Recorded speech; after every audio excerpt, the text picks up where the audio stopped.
Bonjour Internet, eh bien écoute, petite vidéo pour montage d'un 5 pouces, après le générique.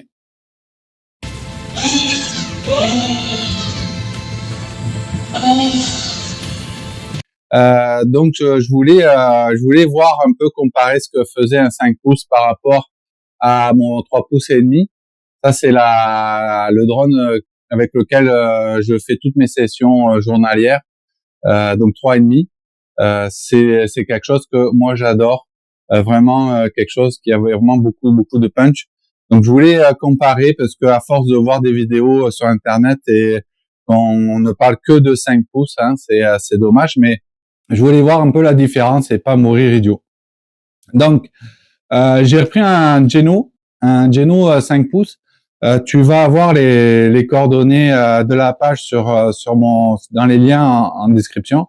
Et puis je vais te mettre ça. Ça, c'est toujours l'équipe WeArfPV ou la WAF qui partage les plans gratuitement et tu peux les télécharger et faire couper ça n'importe où tant que tu trouves un découpeur carbone. Ils partagent aussi les TPU. Bon, ce qui est long, tu vois, c'est pas de monter un drone en 1 heure et demie, 2 heures, tu vas avoir tout soudé, tes moteurs, ta carte, etc. Puis en 1 heure, tu vas avoir peut-être programmé tout ça, tu vas pouvoir voler. Mais moi, j'aime bien les choses finies. Fait que tu vois, ça fait quelques semaines que je suis déjà en train de retoucher les TPU pour les adapter à ma propre utilisation. Tu vois, j'ai retouché la protection de cage pour pouvoir y intégrer le verre de protection. Moi, je mets toujours ça. Je vais avoir un O3, puis j'y tiens vraiment puisqu'on les fabrique plus et que je les protège beaucoup. Donc un verre de montre, je te mettrai aussi la description en 26-26. J'ai retouché aussi l'aileron qui est un aileron pour du low profile et je l'ai retouché pour celui-là. Ça, c'est la version bandeau 5.1. Et puis, tu vois, j'ai un petit clin d'œil à la famille WAF. Il est signé de la WeArfPV.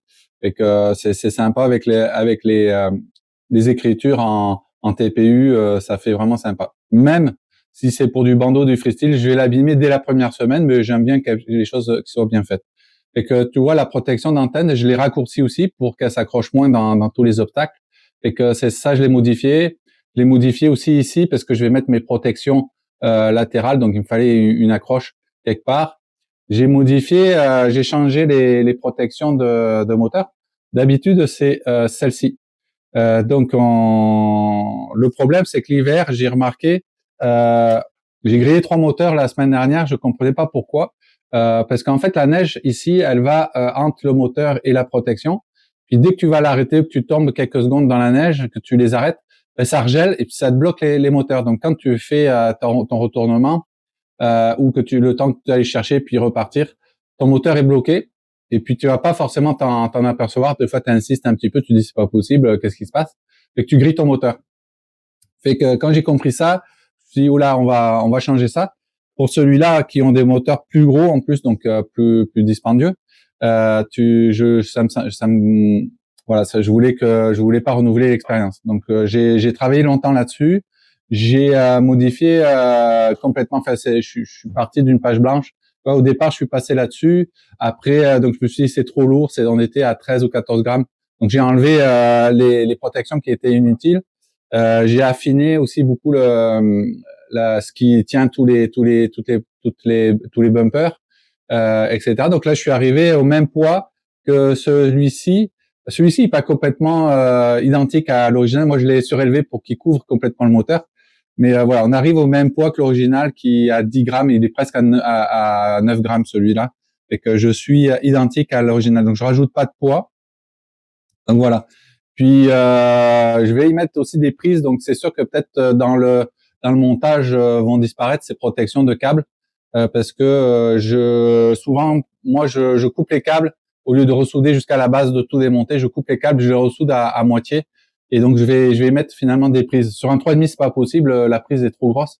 Mais sur un 5 il tient sur ton bras. Et que ça va être ça. Je vais essayer la stack Gemsu. La stack Gemsu, c'est une nouvelle stack pour moi. J'avais mis sur celui-ci une stack SpeedyBee, une F405, je pense. Donc là, c'est la Gemsu.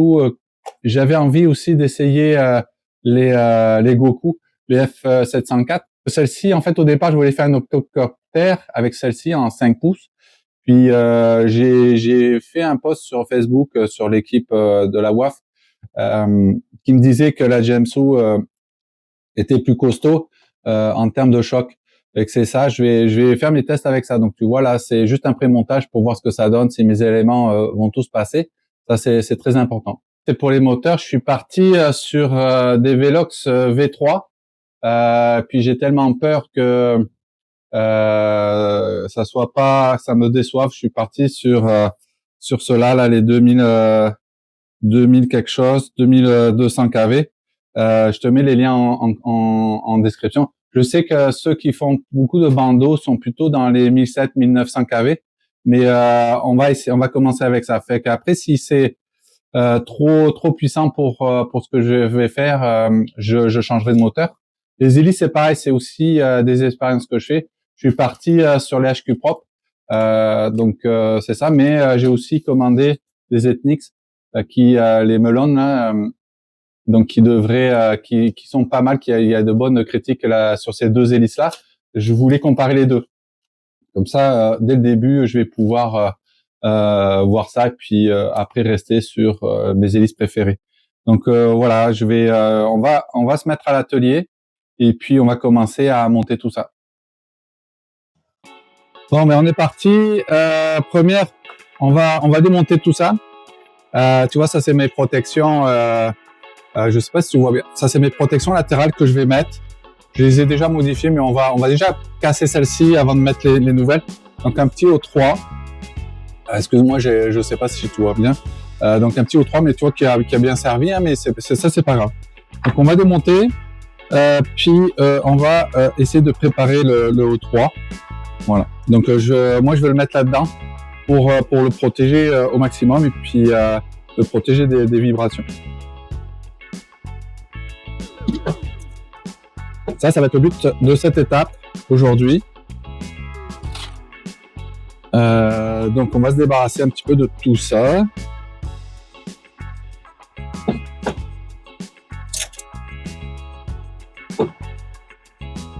Tu vois, la petite carte Gemsu 55 ampères.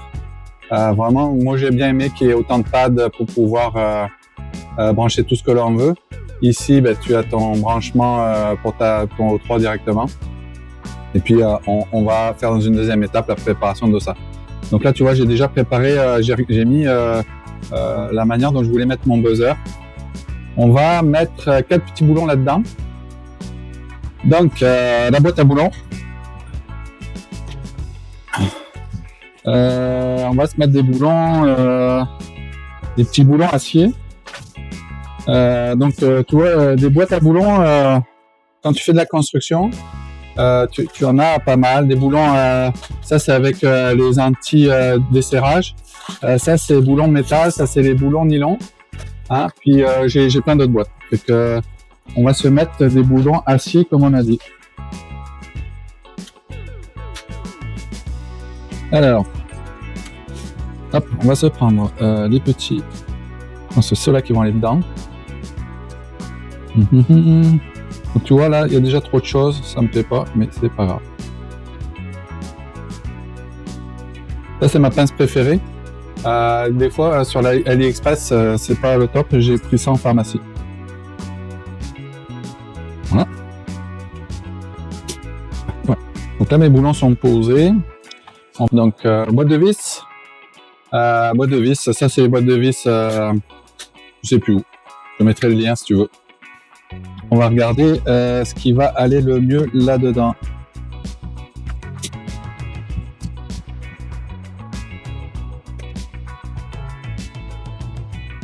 Ça devrait être pas mal ceci. Donc, hop, petit embout.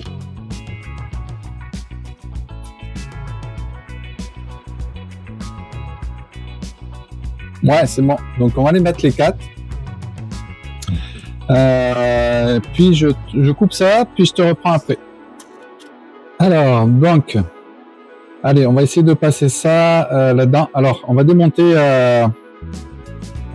l'antenne, sinon on va être embêté. Donc, petit tournevis cruciforme. Aujourd'hui, j'ai 30 minutes pour faire ça. Donc, puis si on se met pas la pression, si on n'y arrive pas, ben on pose tout ça, on laisse ça là. J'ai pas un gros atelier, tu vois, j'ai juste un truc qui fait peut-être 25 cm par 30 pour poser mes affaires là. Donc, c'est un peu le bordel là. Ça, c'est les vis de la top plate. On va les mettre là, ici. Puis, j'ai acheté des lots de vis titanium parce que celles-ci en métal, alors, les plus solides, c'est les aciers. Mais toujours pareil, avec l'eau, ben, ça rouille. Alors, on y va doucement, tu vois, celle-ci, on commence à avoir du jeu. Avec l'eau, ça rouille. Hein, donc, on va y aller doucement. Donc, ici, alors, j'ai pas nettoyé mon... qu'est-ce qu'on va faire avec ça? Il me faut un tournevis, ça. Voilà, hop, on va prendre ça, on va nettoyer ça. Pour que ça fasse nickel. Ou, dans des trous qui sont déjà pas...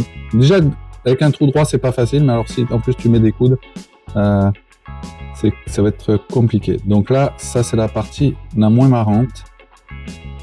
C'est passer les câbles le 3. Donc tu vois, moi je le tourne comme ça. Parce que le trou est pas assez large pour passer les deux connectiques en même temps. Donc tu vois, tu vas avoir une qui va passer après l'autre. Mais là, du coup, voilà. Là, ça s'est super bien passé. Hein. Tu vois, ça, ce qui est sympa avec les prints qui sont de l'équipe, c'est que voilà, c'est impeccable. Ça rentre, ça va pas sortir. Là, j'ai mes deux petits trous qui vont me permettre de le sortir quand j'ai besoin. Et puis là, on a un passage de tout près. Donc, moi, je veux passer ça comme ça. Donc, c'est bon, le câble, il va être assez long. Ça, c'est... On va devoir le rebrancher. Alors là, il faut aller doucement. Hein. Commence pas à tordre ça parce que là, ça va te faire un retour DJI. Et puis le O3, moi la dernière fois, j'ai payé la réparation. Alors ça doit pas être bien cher, mais en fait, comme c'est juste des échanges qu'ils font, bah, tu vas en avoir pour 200 $ ou je sais pas, 200, 150 €. Parce qu'ils vont te changer l'unité complètement. Alors, moi je les visse tout de suite fort parce que peut-être que je vais pas les démonter d'ici là, fait que je veux pas avoir l'inquiétude de se dire mince, est-ce que je l'ai bien serré, est-ce que c'est des vis, parce que ces vis DJI là c'est vraiment compliqué à trouver, les 4 vis là, fait que j'ai vraiment pas envie de les perdre. Alors on va replier ça comme ça. J'aurais dû passer dessous, donc tu vois déjà là ça va plus. Ça c'est compliqué, donc on va le démonter et on va le remonter. De toute façon, tu passes ton temps à faire ça quand tu fais un montage. Plus ta pièce, plus c'est compliqué. Puis tu sais là, c'est des choses que tu fais toi-même, donc il n'y a pas de mode d'emploi. Hein.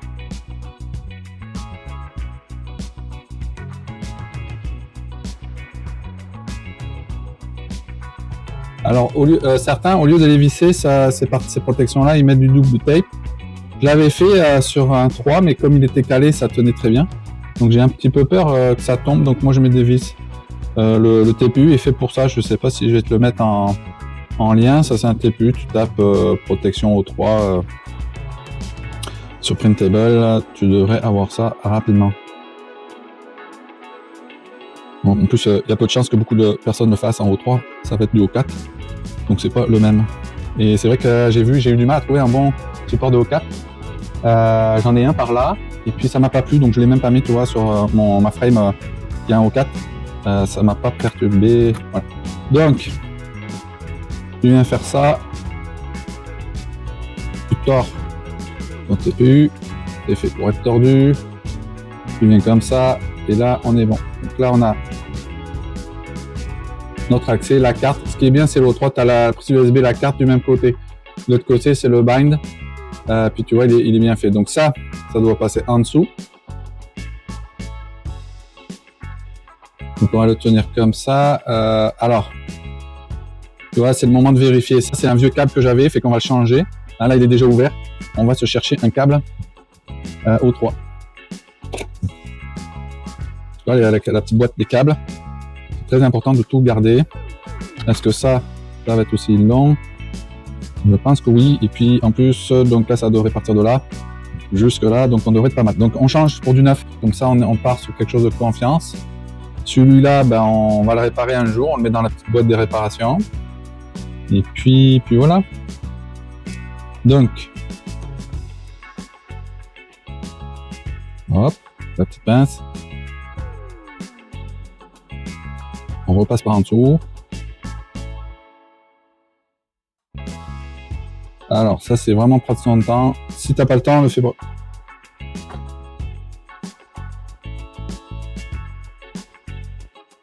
Voilà, donc là ça passe en dessous, aucune chance d'aller frapper ça.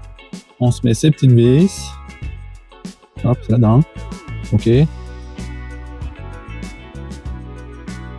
Donc tu comprends pourquoi il faut prendre le temps, parce que chaque chose que tu fais, si elle est bien faite, elle va durer plus longtemps.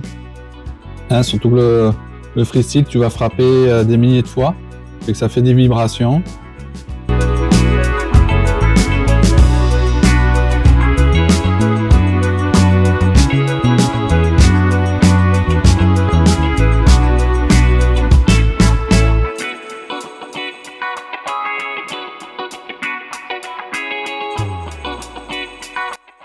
Pareil, donc c'est des vis de moteur.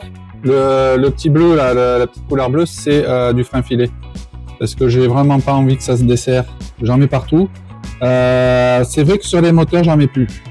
Les moteurs, tu vas les démonter tellement de fois. Et puis alors, le risque de foirer le pas de vis est trop important. Fait que j'en mets plus. Fait que c'est ça. Là, je pense que je me suis fait avoir. Non, il est bon. Voilà, donc, ici, alors, on tourne ça, et tu vois la l'antenne, on la laisse à l'intérieur. Voilà. Voilà. Donc, là, j'ai mon accès à ma prise, là, j'ai mon O3, la caméra, donc, elle va passer par là, elle va passer en dessous de la stack, et elle va arriver dans la tête. Alors, le DJI, toujours dans son sens de lecture, et tu vas avoir la caméra à l'endroit. Voilà, donc on l'a mis comme ça pour l'instant. Voilà, donc le câble, moi je vais te passer, je sais pas si tu vois bien, là-dedans. Donc elle va passer sous ma stack, et puis on est pas mal. Donc ça, c'est mon O3, il est placé comme ça. Je vais mettre les petits boulons pour la stack aussi, tant qu'à faire. Donc boîte de boulons nylon. Pourquoi pourquoi du nylon? Pour éviter les faux contacts s'il y a un problème un jour. Donc c'est du 3 mm, du N3 pardon. Et puis voilà, donc ça m'énerve toujours, j'arrache. Et voilà, je vais aller chercher 4 petits boulons. Alors tu vois, je vais les chercher là-dedans, mais souvent avec la stack, si je regarde, je suis sûr qu'ils y sont déjà. Voilà, il y a trop de bordel déjà, donc tu ranges au fur et à mesure. Hop, hop, hop. Ça permet de retrouver facilement quand tu fais ta construction. Donc si je vais chercher... Voilà. Donc ça, c'est les boîtes de stack.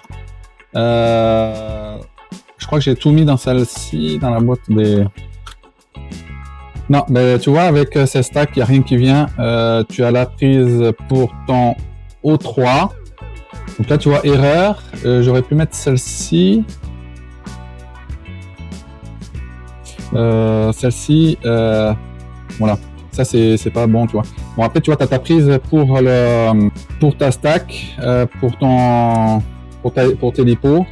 T'as l'anti-spark, ça c'est pas mal. Et puis le condo, alors condo, peut-être que j'en mettrais un meilleur parce qu'il a l'air petit pour ça. Et puis tu as une deuxième rallonge plus longue pour ton relier ta stack. C'est ça. T'en as deux, c'est vraiment pas mal quand même. Hein. Il manque juste les boulons. Généralement, par exemple sur SPDB, ils te fournissent les boulons pour la stack avec les vis de stack. Fait que voilà. On est pas mal. Donc, les petits boulons. Alors oui, j'aurais dû les passer quand j'ai monté ma frame. Alors je t'ai pas... Hop, ça c'est fait. On a perdu un boulon, quelque part. Il est là. Allez, on va finir par ça. On les met en position, puis on va continuer un autre jour. Toi, ça sera dans 10 minutes, dans quelques secondes, mais...